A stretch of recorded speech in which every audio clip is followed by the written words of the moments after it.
turning artificial intelligence green. I'm Tonya Hall, and joining me is Dr. John Cohn, IBM Fellow at the MIT IBM Watson AI Lab. Welcome, Dr. Cohn. Oh, nice to be here, Tonya. Really happy to be here. So, give us a brief summary of your extensive and colorful background at IBM. Well, I was born on a snowy day in New York in 1959, but it's been a blur ever since then. All I would say is, let's see, I'm definitely an inveterate nerd. You know, I've been a nerd forever. I grew up in Texas, nearby you, but then went to MIT because it was the best nerdy school I could find, and then graduated there in '81 with a device physics major. Then came up to here where I live near Burlington, Vermont, because IBM had a very large semiconductor fab. And believe it or not, I've been there 39 years, and it's been an incredible ride. I love making things with my hands, and I love making chips, so this was the perfect place. And that took me on this kind of crazy journey. I fell in love with the software you use to make chips. So I did that for 30 years. I was the chief scientist for IBM for that.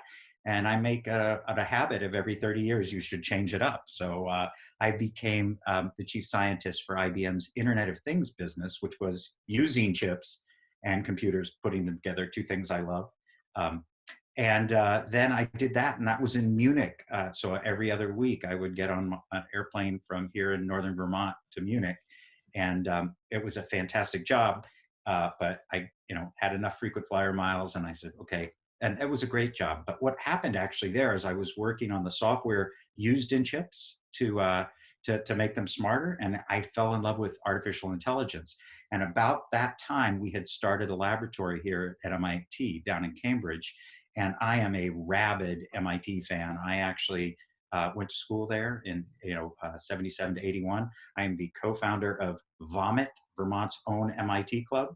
And I ended up really loving to be there. And when IBM decided to make its largest investment in any on-site university thing, I said, put me in.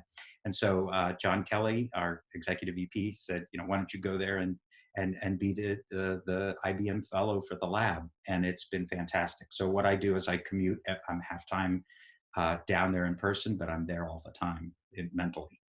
So it's been a great ride, and I'm now working with a team of people who are just glow in the dark brilliant, and I'm learning to be a real AI person. So it's a very, very mind expanding time for me.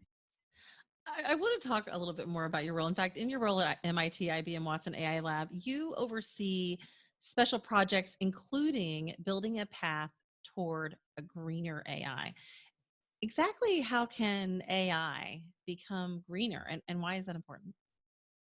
Oh, it's so important. I've always been in love with the hardware side and kind of where it meets software. So what happened, I started working on to address the fact that there wasn't enough accelerated compute. It turns out that AI takes a ton of energy, especially supervised learning, the way we do it now.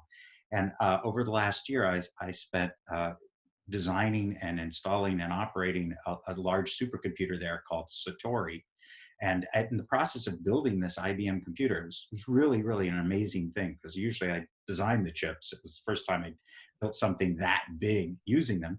I started to realize how much power AI uses. It turns out that the software just is incredibly energy consumptive. You use these GPUs, graphics processing units, or accelerators along with the compute.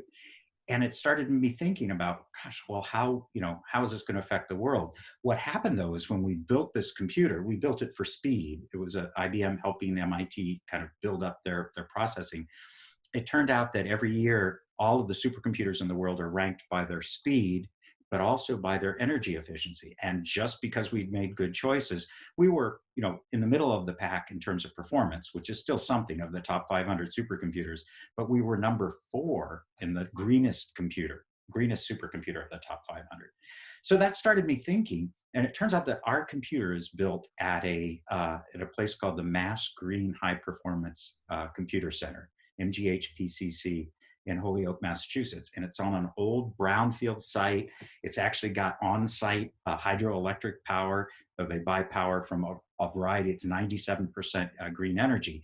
And when you combined our fourth most energy efficient computer with the green energy choices, it started me thinking about, well, because to kind of back it up a little bit, if energy consumption of AI is very large, and AI is growing very large, and there's some projections that if we didn't change the way we did AI, if we just continue to use supervised learning, that somewhere around 2040, we're going to use all the energy in the world. That would mean, all the coal you could dig up and all the solar panels you could plant, we're going to run into a brick wall. Now, I don't think that's going to happen, but I want to make sure it doesn't happen soon. I mean, the climate, as a kind of Prius driving, Birkenstock wearing hippie from Vermont, I'm all about the environment, and I don't want to contribute to something that's actually going the other way.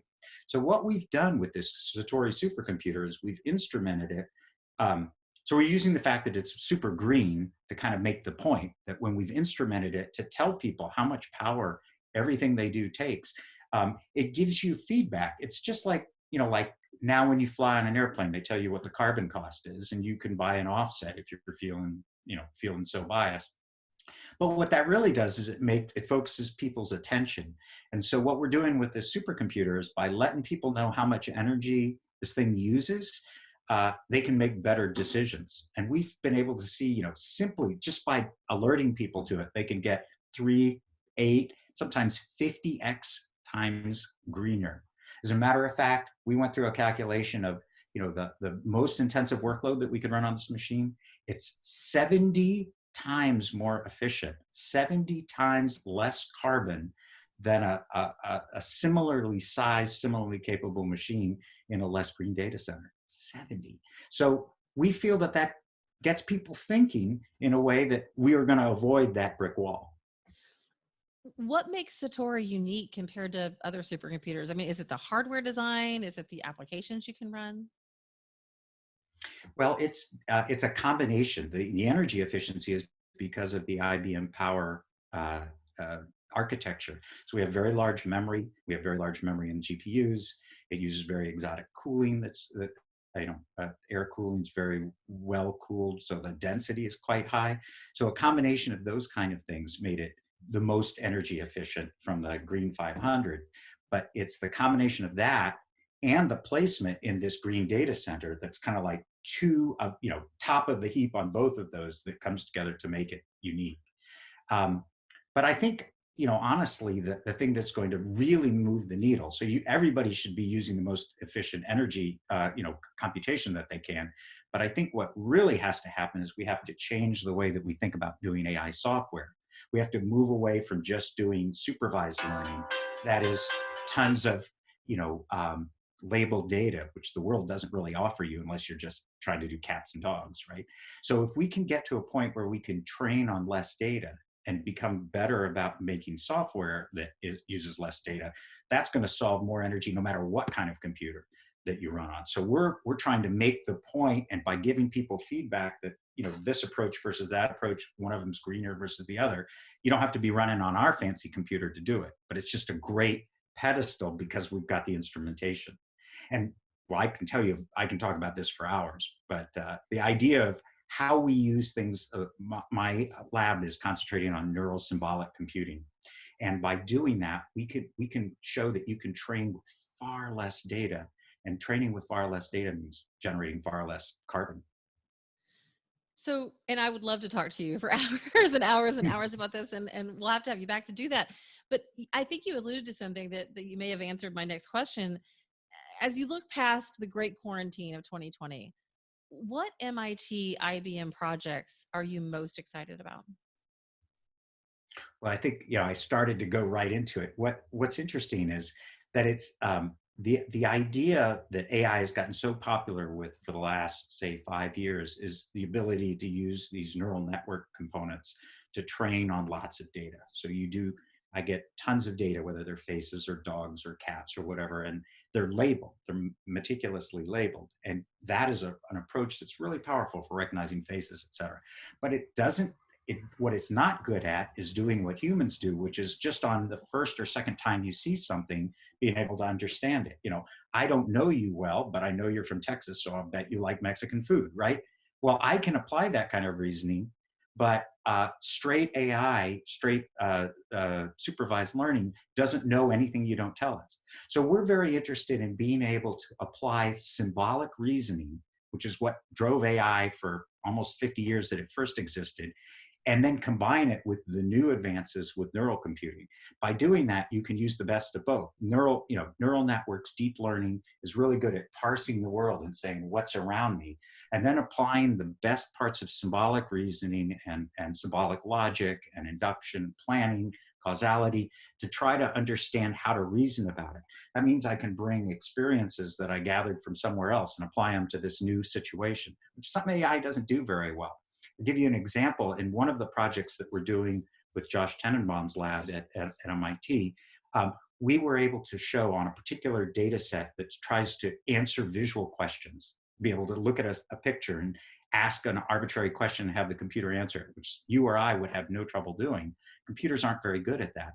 By using this neural symbolic thing, we were able to improve the accuracy to near perfect. I mean, a human is like 96%. The best software thing was about 98%. We're over 99% by using that. So it actually was more accurate, but it did it with less than 1% of the data, less than 1%.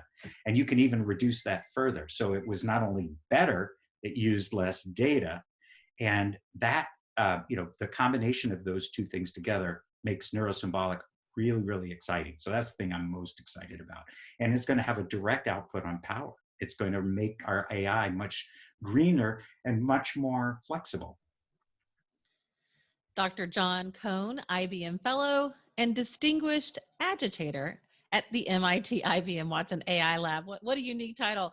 John, we definitely want to have you come back anytime. If somebody wants to connect with you, what's the best way they can do that?